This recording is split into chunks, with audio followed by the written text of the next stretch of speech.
Yes, magandang araw. Dito na naman si 357 Olive Kitchen para magluto ng asparagus. Ayan guys, may asparagus, may black pungus, yung black, tapos may konting meat at carrots. Ayan, hugasan ko ang karne.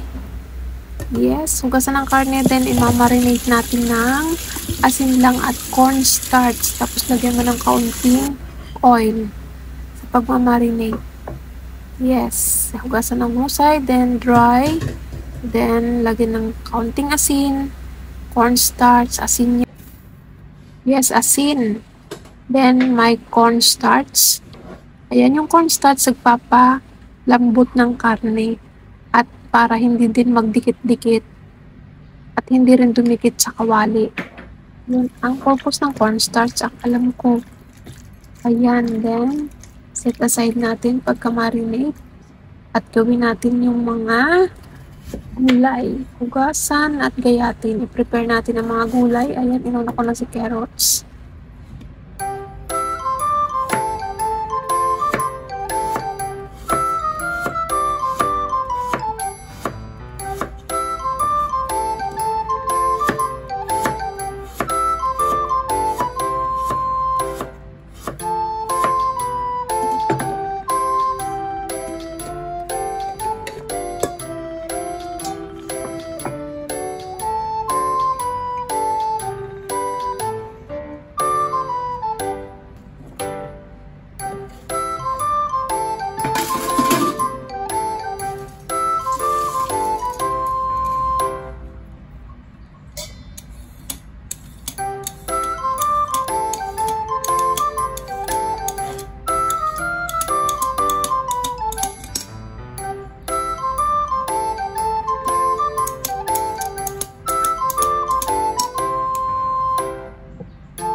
Black pungus at si carrots, tapos saka natin ilalagay si asparagus.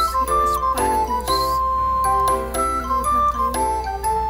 Mga ilang minutes lang yan, pakuluan si black pungus at saka si carrots. Ayan, kasi medyo matagal na luto yan. Then, saka natin ilalagay si asparagus. At 5 minutes din natin lulutuin si asparagus.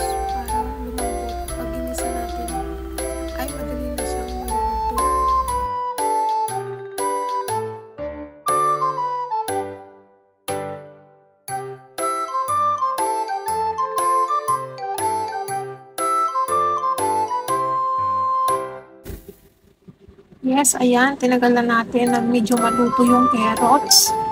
Ang pagluluto, ang pagbablance ko ng aking carrot at saka black punggos. Ayan, hintayin lang natin siyang crispy-crispy ng konti.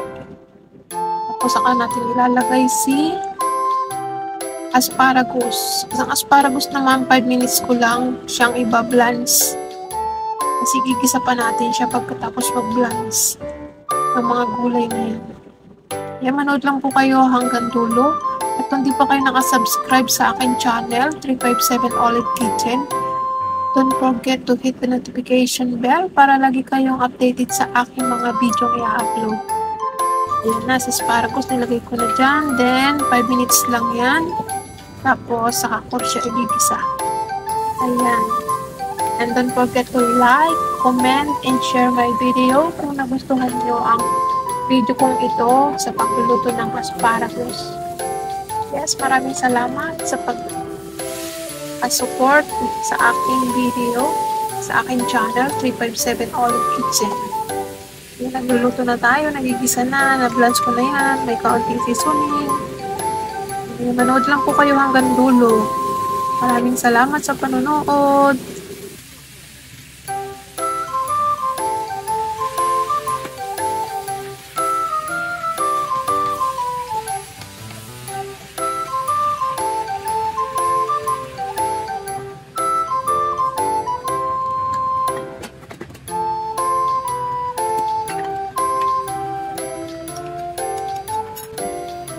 Yes, kaunting tubig lang lalagay. Tapos, lagyan ko din siya ng palapot na kaunting cornstarch.